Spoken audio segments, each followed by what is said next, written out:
So, look, when you see that a player is doing something to improve, you got to love him. Ramon Laureano, the sleeper of them all. Laureano, absolutely a sleeper, one of the big sleepers. I don't think very many people realize how good Laureano was last year. And the reason?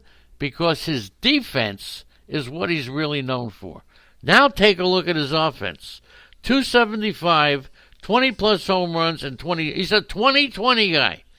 And he began the 2019 season in the starting role in center, and then he had a leg injury, kept him out a month, and he still had 24 home runs last year and 13 stolen bases with a leg injury. He's 25. Arguably one of the biggest sleepers in this draft. I'm telling you. Laureano, I'm writing it down. All right? Actually writing it down. We're going to talk about it on Sunday a little bit. Just thought of that. Laureano, big-time sleeper. All right, moving right along. Kanha, I don't know. Andrea likes Kanha. I don't know. He got moved around so much that every time I think of him, I think of utility plays. 31. He's going to hit you 20 homers. He'll hit you 60. He'll get you 70 RBIs. Only steal 2 bases. Signed the 1 year, I think it was a $5 million contract the other day. The pitching staff we have pretty well gone over. The only guy that we didn't talk about is one of my all-time favorites, and that is Sean Manaea. And the reason, Mike Fiers, we know the big question about Fiers is, will Mike Fiers, now hear me out, please answer this in the chat room, will Mike Fiers pitch against the National League when they play interleague? Will Mike Fiers, and what's the reason? You know the reason. Will they throw at Fiers? Are they some people like what he did, some people don't. So my question to the chat room is, will Mike Fiers get thrown at this year, and will he even pitch? They're talking about protecting him, right? So he says he doesn't need protection. But what about when he pitches in the against the National League? That's a real question.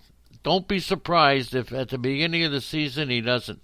Manaea is going to get you a 370, 1-2 whip, strike out about 150 batters, 28 years old. He'll strike out about 150 and 160 innings, something like that. So, and from Indiana State University, okay?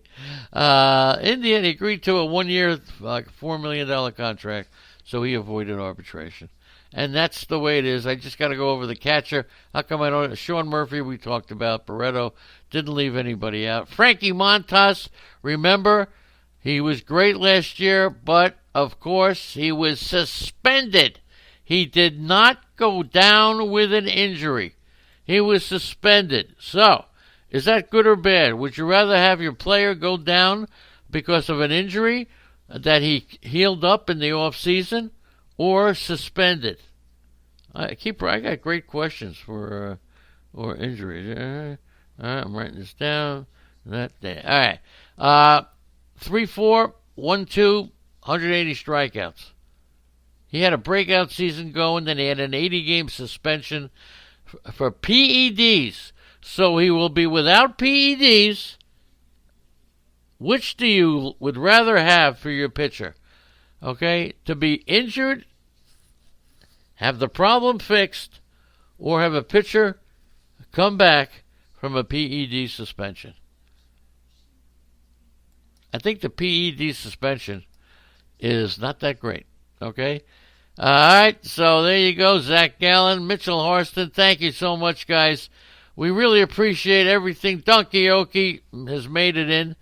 Greg, Chris Gallo, the Amazons, DK Luce, the great Donkey Oki, the George, who'll be on Sunday at 6:30. Don't forget George.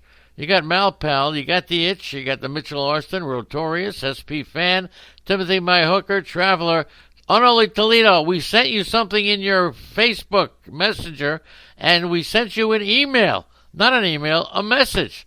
So come on, wake up. Zelmo, White Sox Al, love you all. Thanks, everybody.